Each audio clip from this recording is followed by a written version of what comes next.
Weight ಎಂಥ good news ಹೇಳ್ತಿದ್ದೀನಿ ಗೊತ್ತಾ? ನಿಮ್ಮ ಲೈಫಲ್ಲಿ ನಿಮ್ಗೆ ಕೇಳುವಂಥ ಗುಡ್ ನ್ಯೂಸ್ ಇದು.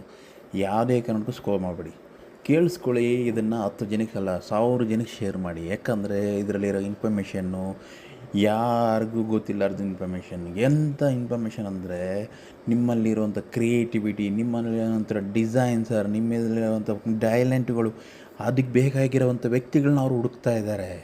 ಅದು ಎಲ್ಲಿ ಅಂತ ಗೊತ್ತಾಯ್ತಲ್ಲ ನಾನು ಹಾಕಿರೋ ಪೋಸ್ಟಲ್ಲಿ. ಪ್ಲೀಸ್ ಇದನ್ನು 100 ಜನಕ್ಕೆ ಶೇರ್ ಅಲ್ಲ 1000 ಜನಕ್ಕೆ ಶೇರ್ ಮಾಡಿ. ಯಾಕಂದರೆ ನನ್ನಿಂದ ಅಂತಲ್ಲ, ಎಲ್ಲರಿಂದನೂ ಇದನ್ನು ಶೇರ್ ಆಗಬೇಕು. ಯಾಕಂದರೆ ಇಂಥವು ಐಡಿಯಾ ಯಾರಿಗೂ ಉಳಿಯಲ್ಲ ಗುರು. ಯಾಕಂದರೆ ಜನಗಳಿಗೆ ತಲುಪಬೇಕು ಇಂಥ ವಿಷಯಗಳು. ಯಾಕಂದರೆ ನಾನು first of all T V S company ಎಂಪ್ಲಾಯಿನೂ ಅಲ್ಲ, T V S company bike ನನ್ನ ಹತ್ರ ಇಲ್ಲ. ಬಟ್ ಅವರು ಹುಡುಕ್ತಾ ಇರೋ ಟ್ಯಾಲೆಂಟ್ಗಳು, ಅವ್ರಿಗೆ ಬೇಕಾಗಿರೋದಂಥ ವ್ಯಕ್ತಿಗಳು, ಮತ್ತು ಅವ್ರಿಗೆ ಐಡಿಯಾ ಕೊಡುವಂಥ ವ್ಯಕ್ತಿಗಳು, ಅವ್ರಿಗೋಸ್ಕರ ಮಾಡುವಂಥ ಕೆಲಸಗಾರ ಬೇಕು. ಅದಕ್ಕೆ ಸಾವಿರಾರು ಜನ ಹುಡುಕ್ತಾ ಇದ್ದಾರೆ.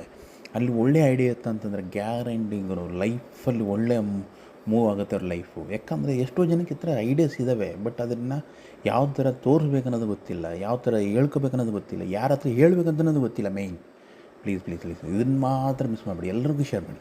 ಯಾಕಂದರೆ ಶೇರ್ ಮಾಡಿ, ನನ್ನ ನೀವು ಸಬ್ಸ್ಕ್ರಿಪ್ಷನ್ ಮಾಡ್ತೀರಾ ಬಿಡ್ತೀರಾ ಗೊತ್ತಿಲ್ಲ, ಬಟ್ ಲೈಕ್ ಮಾಡ್ತೀರಲ್ಲ ಗೊತ್ತಿಲ್ಲ. ಇದು ಮಾತ್ರ ಎಲ್ಲರಿಗೂ ಶೇರ್ ಮಾಡಿ. ಯಾಕಂದರೆ ತುಂಬ ಜನಕ್ಕೆ ಇನ್ಫಾರ್ಮೇಷನ್ ಹೋಗ್ಬೇಕಿದು. ಯಾಕಂದರೆ ಇದು ಒಳ್ಳೆ ಪ್ರೋಗ್ರಾಮು, ಜನಗಳಿಗೆ ಗೊತ್ತಾಗಬೇಕು. ಇಂಥ ಒಳ್ಳೆ ಟ್ಯಾಲೆಂಟ್ ಇಟ್ಕೊಂಡು ಜನಗಳಿಗೆ ನಾವು ಸಪೋರ್ಟ್ ಮಾಡಬೇಕು. ನಾನು ಇವತ್ತೇ ಹೇಳ್ತಾಯಿದ್ದೀನಿ, ನಾನು ಯಾವುದೇ ಕಾರಣಕ್ಕೂ ಟಿ ವಿ ಎಸ್ ಇವರು ಗೊತ್ತಿಲ್ಲ ನನಗೆ ಎಂಪ್ಲಾಯ್ಗಳು. ಬಟ್ ಇದು ಮಾಡ್ತಿರೋ ಕಾನ್ಸೆಪ್ಟ್ ಇದ್ದಾರಲ್ಲ, ಯಾರಿಗೆ ಈ ಐಡಿಯಾ ಉಳಿತೋ ಗೊತ್ತಿಲ್ಲ, ಅವ್ರಿಗಂತೂ ಸೆಲೆಕ್ಟ್ ಗುರು, ಸೆಲೆಕ್ಟ್ ನನ್ನ ಕಡೆಯಿಂದ. Thank you.